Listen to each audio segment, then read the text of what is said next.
PIB do Brasil cresce 1,4% no segundo trimestre e supera as expectativas, puxado pelos setores de serviço e indústria.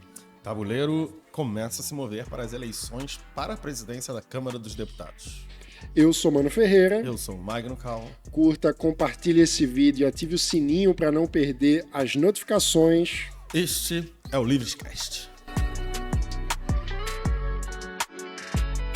Magno, estamos diante do Box Livres e o mês virou. Olha aí, que mês que nós estamos? Setembro. Agora estamos em setembro, isso quer dizer que os associados livres a partir do plano avançado receberão em suas casas novos produtos. Quais são os novos produtos? A gente já sabe quais são. A gente já sabe quais são os novos produtos. Já sabemos. Este mês o Livres homenageia o legado de José Guilherme Melchior, um dos maiores intelectuais liberais brasileiros do século XX. E temos na caixa Livres para homenagear Belchior, não, Melchior. A gente pode Eu homenagear... gosto dos dois. Eu gosto dos dois também. A gente pode homenagear o Belchior aí no futuro. Fica a dica. Mas o Melchior, nesse mês, nós teremos uma camiseta. Teremos um encarte especial trazendo argumentos o argumento liberal do José Guilherme Melchior, com direito, inclusive, aqui é um novo boletim. Boletim Livres. Aqui nós temos um marca-texto especial. É que sempre traz... importante um marcador de livrozinho. Temos também adesivos. Eu já adquiri o meu, não. Eu já peguei o meu quando entregaram aqui na Casa Livres. Com uma frase muito legal. Tanto o saber quanto a história estão ao lado da democracia liberal. A democracia liberal tão atacada por todos os lados. No Olha entanto, que camisa ela tá aí. bonita. E a camisa, para você que está nos assistindo aí, a camisa realmente é bonita. É bonita, eu sou meio chato de roupa, mas essa camisa é bonita. Grande design. Parabéns, de Luna Brown. Luna Brown, grande designer, que fez não apenas o design da camiseta, mas também do adesivo, do nosso marcador de livros, do nosso boletim e do encarte com o argumento liberal, ensaio de José Guilherme Melchior, que nós estaremos enviando para todos os assinantes do plano, ou dos planos a partir do plano avançado. Exatamente. E temos ainda um presente especial, porque associados terão desconto de 40% na compra de qualquer obra de José Guilherme Melchior no site da E-Realizações, que firmou conosco esta parceria que é exclusiva para associados livres, que vão receber em sua casa o cupom para ter acesso a esse desconto. Então, não perca tempo, você que deseja conhecer melhor as ideias liberais de uma forma aprofundada, como nós defendemos aqui no Livres.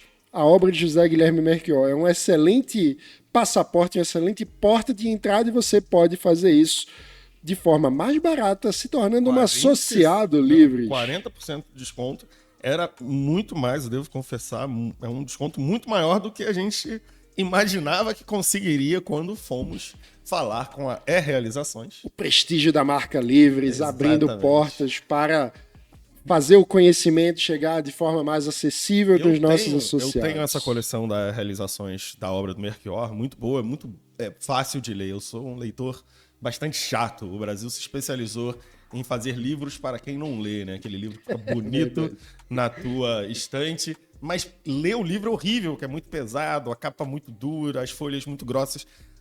Os exemplares da realizações são ótimos. Folhas leves, um livro que fica bom na mão. E também é bonito na estante. Isso. Então ele une a beleza e a praticidade. Ou seja, e com 40% de desconto, fica mais fácil ainda. Então, ou seja, assinem. eusolivres.org/participe, se torne um associado e nos ajude a defender a liberdade e a pagar o salário do estagiário que está rindo aqui da nossa casa. Faz um joinha aí. O Bruno, que está ali atrás, e que nessa semana a gente está no foco, né, Bruno? Opa. Vamos. E dado que nós tivemos um aumento do PIB, fica mais fácil. Porra. 1,4% do PIB já dá uma ajuda aí para você assinar pelo menos o plano avançado aqui do Livres. Mas falando sério, é um superou as crescimento. expectativas, né? A estimativa de crescimento das agências projetava um crescimento tímido, mas acabou superando as expectativas. Só que, ao mesmo tempo, a decomposição desse resultado gerou algumas preocupações em muitos analistas, inclusive nosso conselheiro acadêmico Samuel Pessoa, que mostrou que, em boa medida, o crescimento do PIB, geralmente no Brasil, a gente estava habituado a dizer que o crescimento foi puxado pelo agro, não é? Porque geralmente o agro acaba... Nos últimos anos, né? Nos últimos anos é o carro-chefe, é o nosso setor econômico mais integrado nas cadeias globais de valor, então acaba conseguindo ter um aumento real de produtividade. Nesse caso, a gente acaba tendo um crescimento puxado pelo setor de serviços.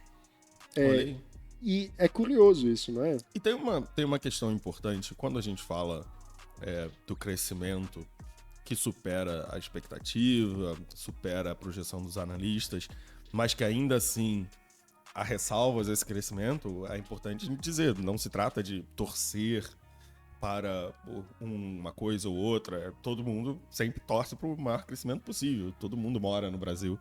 Mas é que, além do número, tem a forma, né? Além do número do índice, o percentual de crescimento, tem a forma com que esse crescimento acontece. Se ele projeta um crescimento de longo prazo, que, aliás, sempre foi o problema do Brasil, né? O Brasil consegue ter momentos de crescimento, mas esse crescimento nunca é uma onda, é um espasmo, né? Ele acontece ali e sempre... E a gente está sempre atrás desse outro novo espasmo que a gente não consegue alongá-lo. É triste porque acaba que se popularizou a expressão de que o Brasil é especialista em voos de galinha, né? É aquele voo que você... Eita, você empolga, ele saiu do chão, aí caiu e voltou pro chão. Exato. É feio ver uma galinha voando, eu já vi. É estranho. Mas é bem a dinâmica da economia brasileira, né? Essa é a hora que aquele cara que tá ouvindo e tá pensando, pô, os liberais são chatos, né? Vem uma notícia de crescimento acima da expectativa. Não, eu prefiro. Os caras estão falando de voo de galinha. Não, eu quero dizer para as pessoas que eu prefiro um crescimento de 1,4, como aconteceu no segundo trimestre de 2024, acima do mesmo período no ano anterior. Eu prefiro ele ao crescimento de 0,9%. Mas eu preferiria ainda mais que a gente tivesse um crescimento maior e mais sustentado. Então, como a gente aqui não está no campo da torcida, está no campo de esclarecer a quem nos escuta, é importante que as pessoas entendam os lados nesse debate. E é claro que é uma boa notícia a gente ter um crescimento maior do que o esperado, a gente ter um crescimento de forma geral, né? Os países cada vez mais vêm encontrando dificuldades de manter uma regularidade no crescimento. A gente acha que o Brasil tem um potencial, mas um potencial não realizado. Então é uma boa notícia. Dito isso, a gente tem observações a fazer. E uma das observações é a forma como a gente constrói tal crescimento. Pode ser uma forma melhor e uma forma menos boa. Exato. E o que você está trazendo é que essa é uma forma menos boa, né? Trazendo a reflexão do Samuel Pessoa, um debate que tem acontecido a respeito da forma, não do resultado. E os economistas dividem os setores da economia entre setores que são chamados de procíclicos, ou seja, aqueles que acabam indo com o impulso do governo. Então, se o governo aumenta o gasto num determinado sentido, alguns setores acabam fatalmente crescendo junto desse ciclo, né? Então, por exemplo, se um governo anuncia um programa de construção de casas como Minha Casa Minha Vida, o setor da construção civil, que vai ser diretamente beneficiado num primeiro momento por aquela injeção de recursos, ele é procíclico, né? Ele vai fatalmente crescer de acordo com aquele esforço fiscal. A questão é que, se esse esforço de gasto público ele ocorre de forma descalibrada com investimento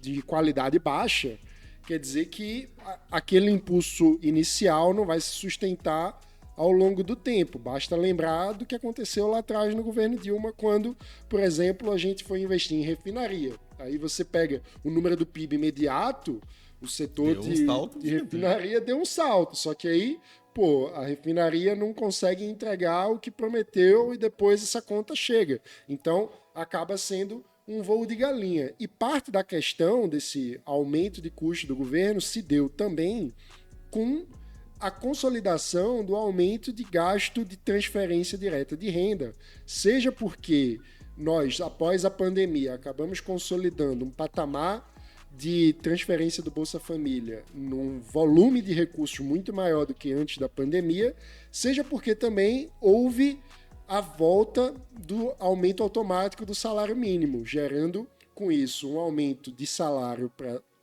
todos os trabalhadores, e aí é claro que nós não estamos sendo contra aumento de salário para o trabalhador, não é disso que se trata, mas o ponto é que nós temos gastos... Se esse aumento não faz nenhum sentido na produtividade, tem outras repercussões, né? E nós temos os gastos públicos vinculados ao salário mínimo através da Previdência, gerando uma cascata de aumentos de gasto, que faz com que haja uma preocupação do descontrole do crescimento do gasto público. E aí, o efeito imediato de curto prazo acaba sendo de crescimento, dado que se você está colocando mais dinheiro ali, é aquela velha história que o Lula fala em qualquer debate. E o cara vai receber o dinheiro, ele vai no seu Joaquim da padaria, ele vai na mercearia, então o dinheiro vai circular, ou seja, você está, no fim das contas, gerando um aumento do consumo. Só que, inclusive, outro fator que levantou a preocupação, inclusive no Banco Central, é que a gente viu um aumento de consumo e a diminuição da taxa de poupança, o que significa que teremos menos capacidade de investimento futuro, inclusive e uma pressão no setor privado. Na inflação. Uma coisa curiosa sobre como o gasto público ou a distribuição de recursos pelo governo pode aumentar o PIB, o último maior índice que nós tivemos para esse trimestre, antes desse de 1,4 desse ano, foi em 2020. E nesse quarto trimestre de 2020, o que estava acontecendo, né? Estava acontecendo o Auxílio Brasil na pandemia, despejando dinheiro literalmente para quem quisesse pegar, né? Depois a gente descobriu que centenas de milhares de brasileiros que não precisavam do auxílio pegaram o auxílio de qualquer forma. Houve muita fraude. Ou seja, a gente estava literalmente distribuindo dinheiro por aí, e aí o PIB ganhou um bumpzinho, e que depois, nos anos seguintes, não se repetiu. E essa é a ressalva. O crescimento é bom, mas a qualidade do crescimento, a forma que esse crescimento acontece, pode não ser necessariamente boa e não ser necessariamente sustentável, como de fato aconteceu em 2020. Você dá um impulso, e esse impulso vem de gasto do governo, vem de coisas que não são permanentes ou não são possíveis de serem mantidas, como foi o gasto nesse trimestre de 2020 que a gente estava se referindo. Então acaba sendo o chamado voo de galinha. E tem uma outra questão: quando isso aperta a inflação, quando isso mexe com a possibilidade de juros, e a gente traz de volta o Banco Central para a mesa de debate, né? Que, aliás, desde que o Lula assumiu, o Banco Central ficou muito pouco fora da mesa do debate.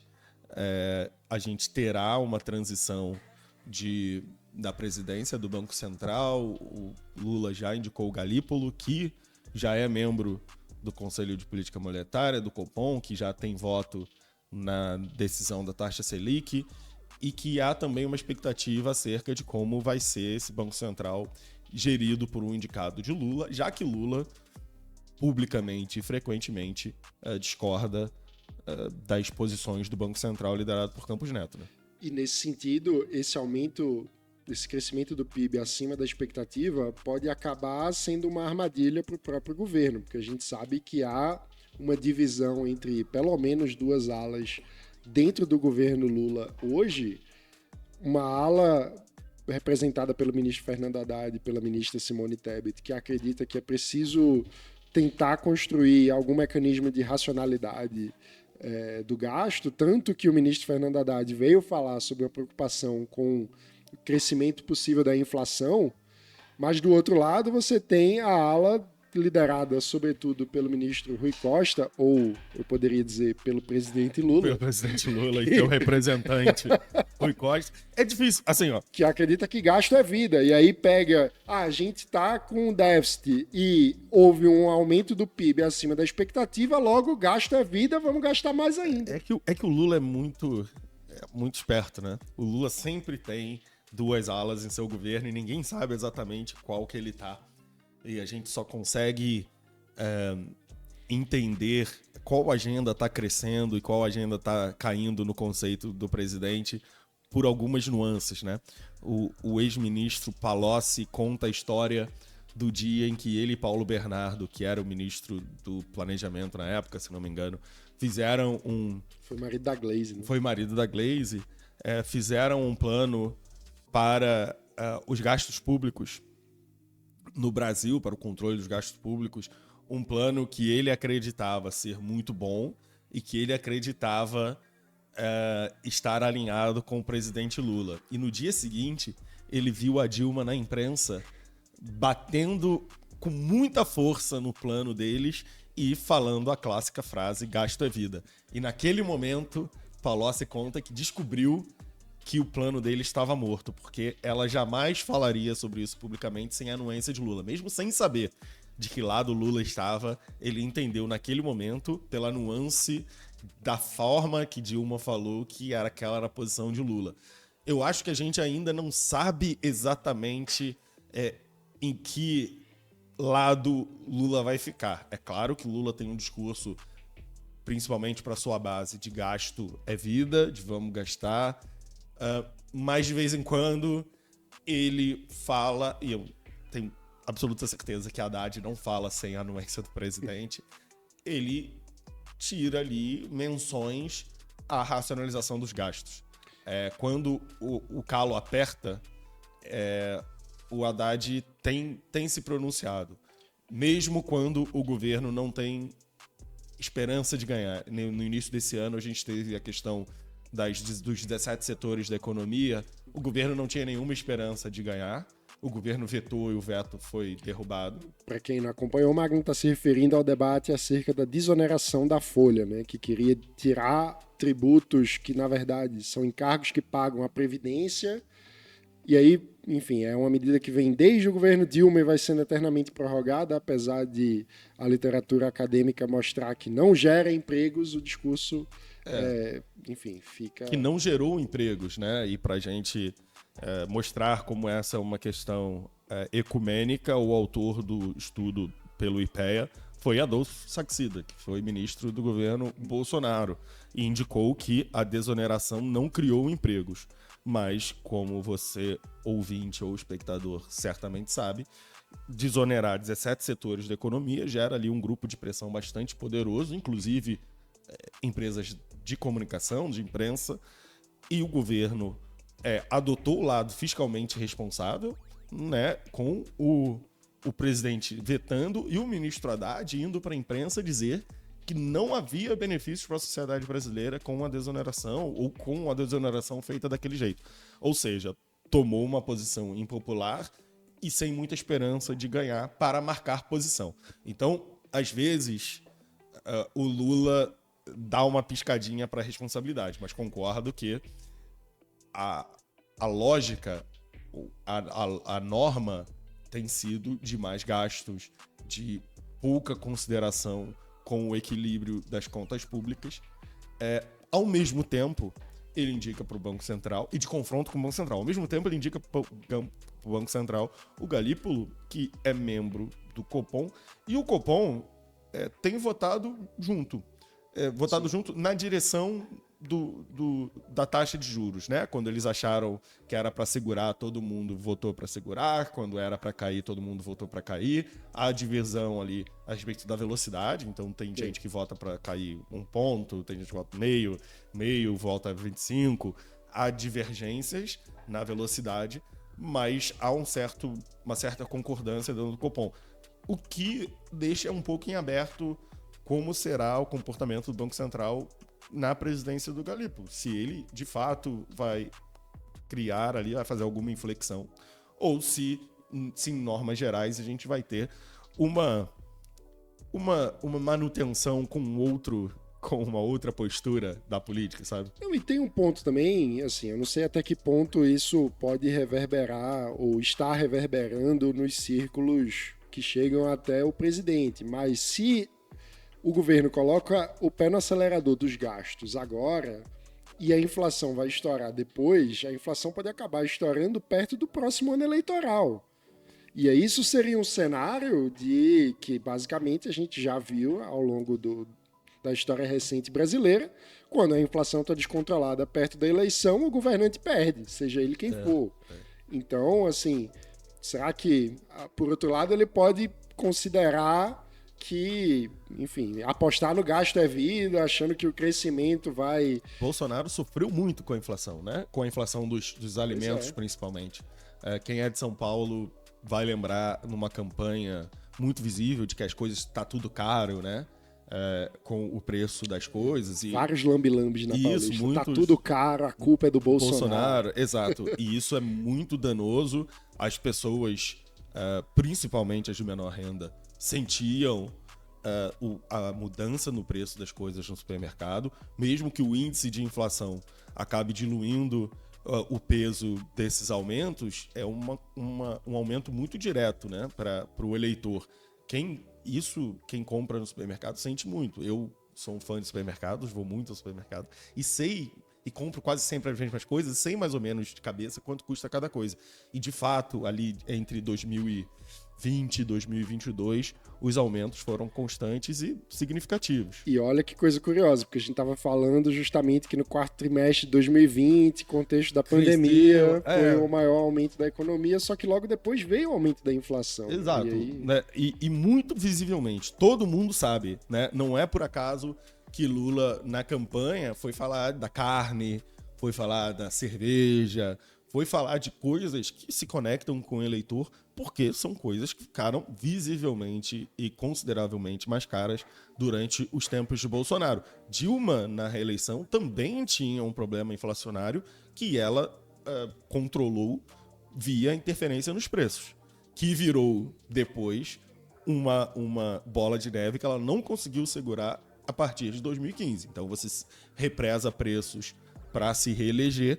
Em algum momento você vai ter que abrir as comportas dessa represa, e ela abriu em 2015, a gente sabe o que aconteceu. Em popularidade, mais preços subindo. Ela foi levada pela enchente aí dessa abertura de comportas, para usar sua metáfora. A inflação não é um tema trivial, não é como Lula tem tratado nesse embate público com Campos Neto. Eu acho que Campos Neto pode ser criticado, sim, pela sua postura. Acho que abriu muitos flancos para ser criticado, como um central banker independente não tinha que ter ido votar de camisa do Brasil, pelo amor de Deus. Acho que deu muitas oportunidades para que se duvidasse da sua independência, mesmo que ele tenha aumentado juros durante o período eleitoral do seu indicador, né? Bolsonaro, se a lógica do petismo está certa, Campos Neto sabotou Bolsonaro muito mais do que sabota Lula. Porque o Lula acredita que Campos Neto, aumentando os juros, sabota seu governo. Imagina o que Bolsonaro acha que Campos Neto aumentou os juros durante a sua reeleição. Mas, claro, Campos Neto abriu espaço para ser criticado, mas acho que é uma coisa que permanece a ser vista. O que acontecerá, o que haverá de mudanças efetivas na condução do Banco Central, uma vez que se faça a transição de Roberto Campos Neto para Gabriel Galípolo. Só para fechar esse assunto, você acha que a gente vai ver esse ano um pouco mais de controle fiscal por parte do governo Lula? Ou você acha que eles vão, com esse tipo de notícia positiva, apertar o pé no acelerador e vão pro gasto da vida com tudo? Eu acho que tem duas possibilidades. A possibilidade absolutamente irresponsável, que é vamos seguir apertando o acelerador, o futuro a Deus pertence, gasta a vida. Que a gente já viu acontecer em governos petistas, da Dilma, naquele momento que tudo estava indo de mal a pior, e a The Economist escreve Dilma precisa mudar de rumo, e aí a Dilma responde que não aceita interferência externa e mudar de rumo significava mudar o rumo da política econômica e tirar o Manteiga, basicamente. E ela disse: o ministro fica mantido e dobra a aposta naquele caminho para o desastre, que naquele momento já não era mais uma coisa da oposição, e há um caminho que Lula aproveita do bom momento para colocar o pé no freio. Essa é uma visão otimista, é uma visão que eu acho que tem menos chance de acontecer, porque Lula não dá nenhuma pista que possa repetir o Lula responsável fiscalmente do seu primeiro governo, mas ele já fez isso. O maior superávit brasileiro da história foi de Luiz Inácio Lula da Silva. Então, pode ser que Lula aproveite de um momento de popularidade e um momento de respiro em que ele já deu pro seu militante, pra sua defesa, pra sua base, um número para celebrar. O PIB tá crescendo, o desemprego tá baixo, e aí ele aproveite essa onda para segurar um pouco e fazer alguns ajustes. Acho que tem menos chance de acontecer do que o inverso. Lula, em 2023, 2024, é muito menos responsável do que o Lula de 2003, 2004. Mas é uma possibilidade e seria uma saída política se o ajuste é inevitável. Bom, caso o governo queira fazer ajuste, nós temos algumas dicas no Estudo Livre sobre revisão social de gastos. Exatamente. Lá em eusolivres.org. E temos também no canal da TV Câmara 2 eventos que promovemos na Câmara dos Deputados com especialistas bastante qualificados. Um deles, o próprio secretário Sérgio Firpo, que é secretário de Avaliação de Política Pública do Ministério do Planejamento do próprio governo Lula. Portanto, alguém que está trabalhando para ter uma melhor avaliação de gastos dentro do próprio governo. E se o governo quiser cortar gasto, escutem o professor Sérgio Firpo. Exatamente. Tem onde buscar dentro do próprio governo, não precisa vir aqui falar com os liberais do Livres. Podem falar com o próprio governo. Tem muita gente boa ali para auxiliá-los. E na Câmara, tem gente boa ultimamente, Magno Cal? Porque nós vamos agora... Sempre tem gente boa. Entrar na nossa segunda pauta. E basicamente é o seguinte: o presidente nacional do Republicanos, deputado Marcos Pereira, anunciou a sua desistência da candidatura para a presidência da Câmara dos Deputados, passando a apoiar o colega de partido Hugo Mota, do Republicanos da Paraíba, que também costurou o apoio de Arthur Lira para a revolta do União Brasil e de Elmar Nascimento. Elmar Nascimento esperava ser o ungido por Arthur Lira e pelo seu grupo. O grupo de Arthur Lira é bastante numeroso, além de ser bastante poderoso. Arthur Lira foi reeleito para o seu último mandato com uma votação gigantesca, uniu quase a casa inteira, do PT ao PL, e o Elmar Nascimento esperava ser o herdeiro desses votos. Marcos Pereira, que foi algumas vezes vice-presidente da casa, acho que é atualmente vice-presidente da casa. A nossa TV aqui atrás apagou. Efeitos especiais. Mas se você só está nos ouvindo, para você não aconteceu absolutamente nada. Se você está nos vendo, você devia estar olhando para nós, não para a TV que está ali atrás. Voltando, havia uma presunção de que o candidato natural para o grupo de Arthur Lira seria Elmar Nascimento. Havia resistências no governo, no próprio União Brasil e no próprio grupo. E dentro do grupo, algumas outras candidaturas tinham aparecido. Por exemplo, Antônio Brito, que também é um candidato da Bahia, mas é do PSD. De Gilberto Kassab. E aí, o nome do Hugo Mota aparece como uma possibilidade. O Hugo Mota era líder de um blocão na Câmara dos Deputados, um blocão de do centrão ali, que na última legislatura ia PP, republicanos, PSD, um bloco muito numeroso. E então ele já tinha uma ascendência sobre um grupo. Basicamente, ele era líder de um bloco que era o início do bloco que elegeu Arthur Lira. Era talvez a parte principal do bloco de Arthur Lira na casa, era liderado por Hugo Mota. Eu tenho que me policiar para não falar Hugo Moura, que é um volante do Vasco. Quase falei Hugo Moura algumas vezes aqui. Hugo Mota é, então, um candidato que tem uma história de ascendência junto ao centro-direita, que certamente, para ocupar o cargo de liderança de bloco que ele ocupava, ele tem que ter interlocução com outros campos da casa. A notícia que a gente tem é que o governo não apresentou resistência. O que significa o fenômeno curioso de, mais uma vez, após, né, isso já ter acontecido na eleição do próprio Arthur Lira, nós estarmos às vésperas de possivelmente vermos PT e PL, Lula e Bolsonaro, em seus partidos, abraçados com um único candidato à presidência da Câmara. É muito curioso por alguns pontos. Talvez o mais destacado é vermos PT e PL juntos. Se a presidência da casa é importante para a agenda e tudo, o governo e a oposição estão tão alinhados assim na agenda.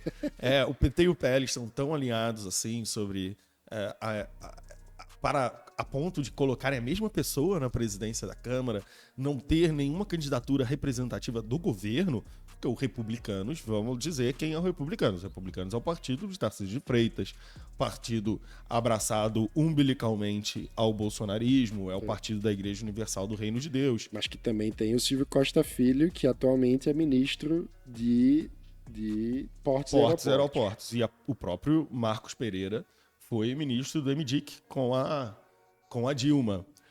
Mas Marcos Pereira é o bispo Marcos Pereira da Igreja Universal do Reino de Deus. Né? O nome deputado Marcos Pereira anteriormente era o bispo Marcos Pereira, ocupante de um alto posto na hierarquia da Igreja Universal do Reino de Deus, que já apoiou os governos petistas também. Então, por ser uma igreja evangélica, a gente poderia presumir uma associação maior com o bolsonarismo, mas a Igreja Universal era bastante alinhada com o PT. Quem lembra da TV Record durante os governos do PT abrigava o Paulo Henrique Amorim e todos aqueles jornalistas que se descobriam super de esquerda depois que eram demitidos da Rede Globo. Todos eles acabavam na super progressista emissora da Igreja Universal do Reino de Deus. Mas é o possível. E pode ser que o que a gente tenha visto no governo Lula, tanto na recondução de Arthur Lira no início de 2023, quanto nas possibilidades, e são todos, veja, todos os candidatos possíveis que nós falamos aqui, Elmar Nascimento, Hugo Mota e Antônio Brito, são do Centrão, são do União Brasil, do PSD e do Republicanos. São centrão-direita ali, né? Não é nem o centrão, não é nem o PMDB, não é nem o PSDB. Centro-direita. E o governo, ainda assim, não apresenta o seu candidato. Provavelmente, herança do erro absoluto que Dilma cometeu em sua última eleição presidencial da Câmara, em que ela estava no Planalto, ao bancar uma candidatura de oposição ao então todo-poderoso, talvez ainda todo-poderoso, Eduardo Cunha. E que acaba remetendo também ao trauma histórico do próprio presidente Lula, quando tentou influenciar a eleição para a Câmara lá atrás e viu Severino Cavalcante ser eleito. Né? Exatamente.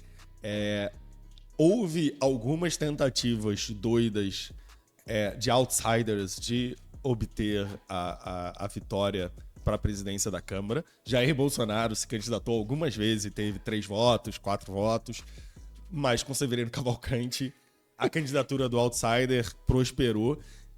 O PT apoiava o Arlindo Quinaglia, se eu não me engano. Isso. Né?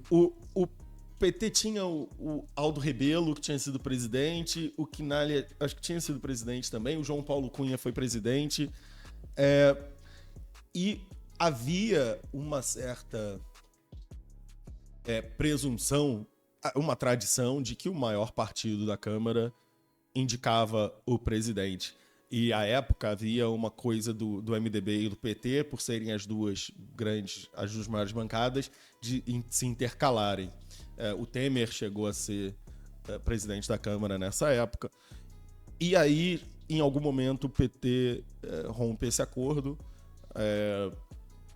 E a gente via naquele momento a formação dos blocos também. E aí havia uma discussão sobre o tamanho do partido versus o tamanho dos blocos. E no final das contas, hoje em dia, basicamente os blocos têm muito poder, talvez muito mais poder do que os partidos.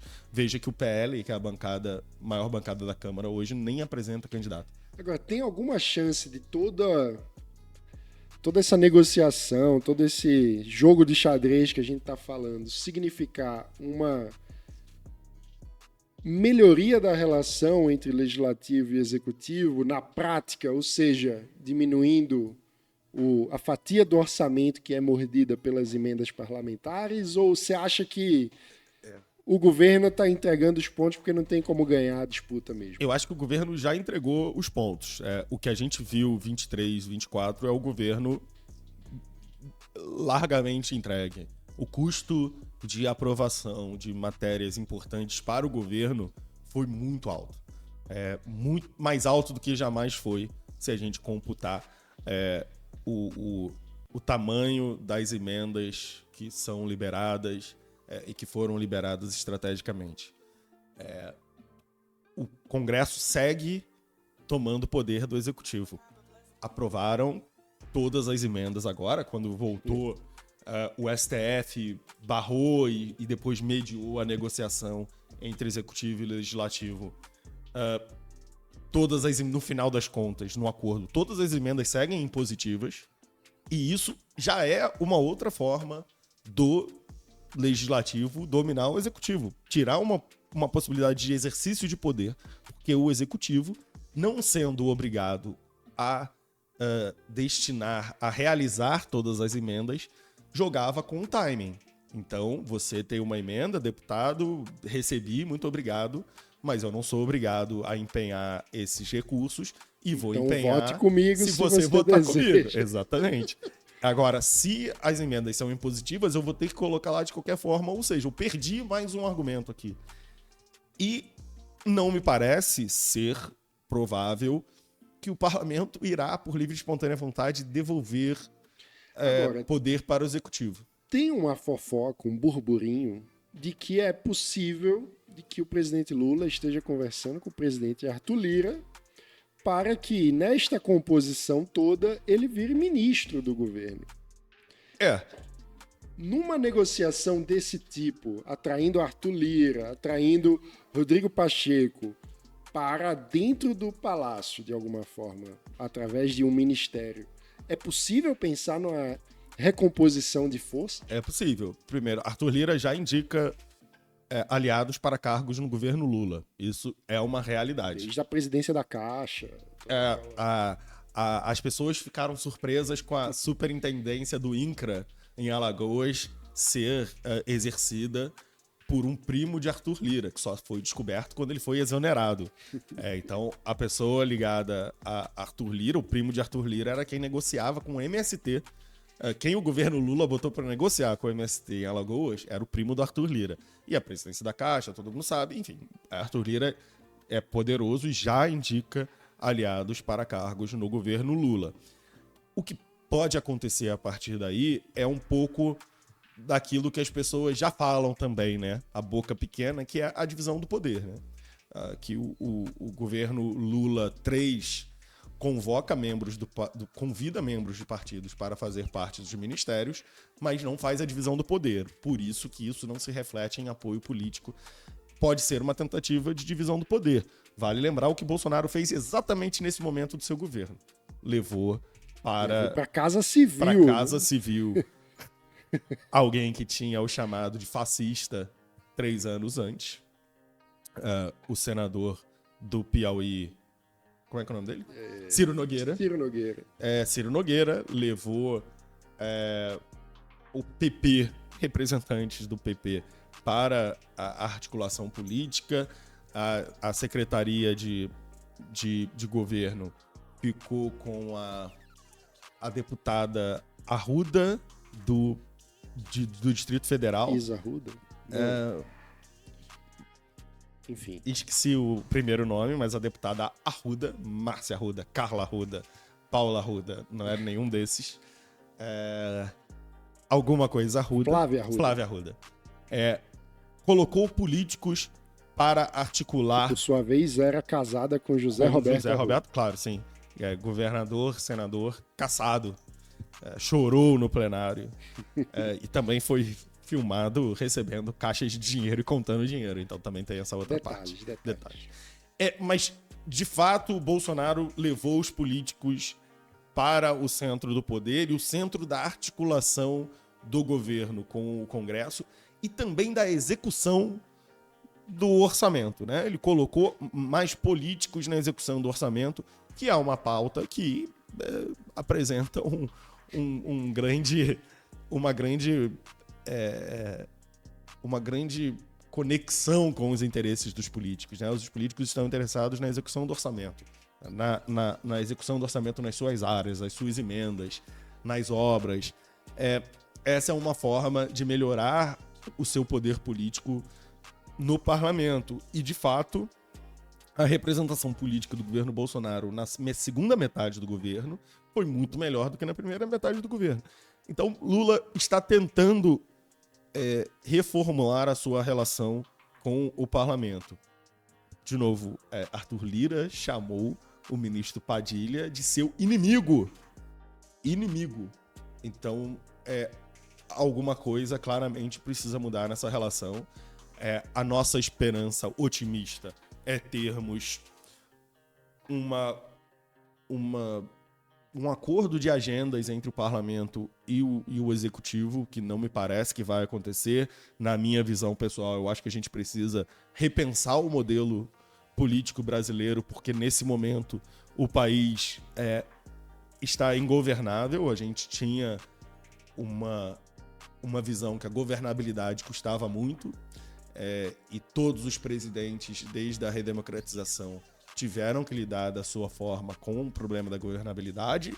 Governabilidade é um termo muito presente no debate público desde a redemocratização, porque ela era custosa. E eu acho que a gente já passou dessa fase. A gente está num momento em que ela não está possível. Não está sendo possível. Porque ela era custosa em termos políticos. Ela era custosa porque o Fernando Henrique tinha que aceitar a indicação do cara, ACM. Não sei quem, porque ele precisava manter a governabilidade no Senado. E aí era, o Fernando Henrique tem que aceitar esse cara. Olha o custo da governabilidade. O Lula tem que aceitar... Renan Calheiros no Ministério da Justiça. O Lula tem que aceitar o fulano, o cicrano. Nossa, olha, mas isso é o custo da governabilidade. Hoje a gente está falando de um custo em recurso público que é muito alto. A gente já teve semanas nesse governo Lula que custaram 4, 5 bilhões em emendas para que o parlamento pudesse votar coisas de interesse do governo naquela semana. Então a gente não pode ficar tendo semanas de 4, 5 bilhões em emendas. Então há uma necessidade de acerto, de rearranjo.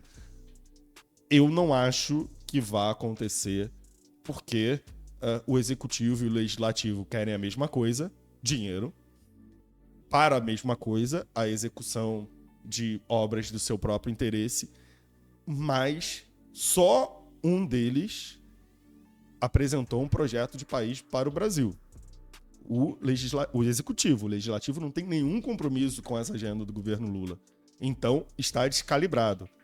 A gente não pode ter um projeto de país do executivo tendo que ser negociado com pessoas que têm apenas interesses locais. Em todos os países, deputados têm interesses locais. Em países do voto distrital, por exemplo, o deputado tem unicamente o interesse local. Mas, além disso, ele tem interesse no seu partido, na presença do seu partido no poder, o que o leva a falar de temas mais amplos, de interesse nacional, de regional, pelo menos. Hoje, a gente não tem partidos fortes, a gente não tem um legislativo minimamente comprometido com o projeto vencedor nas eleições presidenciais. O partido do presidente Lula elegeu 1/8 da Câmara dos Deputados, 1/10 da Câmara dos Deputados. É comum que partidos cheguem ao poder não tendo elegido 1/5 da Câmara dos Deputados, e a gente precisa pensar nisso, porque o que está acontecendo hoje é uma disputa pelo orçamento em que o parlamento, com interesses puramente locais e eleitorais, com um impacto significativo nessas eleições municipais. A gente já tem a presença das emendas PIX irrigando prefeituras. Os prefeitos das cidades médias e pequenas concorrentes à reeleição estão tendo ampla vantagem, já porque uma conexão com um deputado federal é capaz de trazer volumes de recursos que para uma prefeitura faz muita diferença. E o executivo com muita responsabilidade, mas com poucos instrumentos de fato, executar o seu programa de governo. E aí, a gente vai seguir vendo um maior protagonismo dos presidentes da Câmara e um presidente que terá cada vez mais dificuldades. Bolsonaro teve mais dificuldades que Michel Temer e Lula provavelmente vai ter mais dificuldades que Jair Bolsonaro. Vejamos as cenas dos próximos capítulos. Vamos! E esta semana nós também tivemos atividades muito legais. Todas as semanas a gente tem atividades muito legais, então vale a pena você nos acompanhar nas redes sociais, @eusoulivres, ou pelo nosso site, eusoulivres.org. Mas, para você... aquele momento de dar os parabéns a João Almeida, líder Livres em São Paulo, que esta semana foi eleito para uma vaga no Conselho Municipal da Juventude do município de São Paulo. Parabéns, João. O João foi nosso estagiário aqui no Livres, foi nosso funcionário aqui no Livres também. E, além de agora conselheiro municipal da juventude, o João também é um grande vascaíno. Então, parabéns para João Almeida, grande vascaíno, e agora membro do Conselho Municipal da Juventude. A chapa dele, que é também membro da juventude do MDB, foi a que recebeu o maior número de votos entre 7 concorrentes. Liderou uma disputa, o que o Vasco não faz há muito tempo. Devo concordar. Também tivemos nesta semana um lançamento que tem sido liderado pelo nosso líder Livres no Espírito Santo, Felipe Rigoni. Ele lançou um programa de concessão de parques ambientais para o turismo sustentável no estado. Parabéns, Rigoni, muito sucesso. Inclusive também mandar aqui o meu abraço, não sei se você viu, Magno, o Rigoni essa semana também compartilhou o fato de que ele foi diagnosticado há cerca de 1 ano com esclerose múltipla. Verdade, eu acompanhei nas redes sociais. Então, o nosso abraço para o Rigoni, que foi o primeiro deputado federal cego a ser eleito no Brasil, atualmente é secretário de Meio Ambiente no governo do Espírito Santo e mostra que sempre conseguiu superar de forma muito inspiradora as adversidades que a vida trouxe para ele. Tanto foi um grande deputado e agora segue trabalhando muito bem e muito reconhecido como secretário de Meio Ambiente do Espírito Santo. Em breve teremos aqui no canal do Livres, também disponível nas plataformas de podcast que você escuta, um Livres Entrevista especial com o Felipe Rigoni, falando um pouco do seu trabalho na Secretaria de Meio Ambiente. A figura sensacional, Felipe Rigoni. Sigam o Felipe Rigoni se vocês ainda não seguem Felipe Rigoni. E se apesar de ser Flamengo. E se você deseja poder dizer para os amigos que faz parte de uma associação que veste a mesma camisa do Felipe Rigoni, não esqueça de entrar no site eusoulivres.org/participe e se tornar um associado para receber, como ele, a camisa do José Guilherme Merchior. Mas para isso tem que ser um associado a partir do avançado.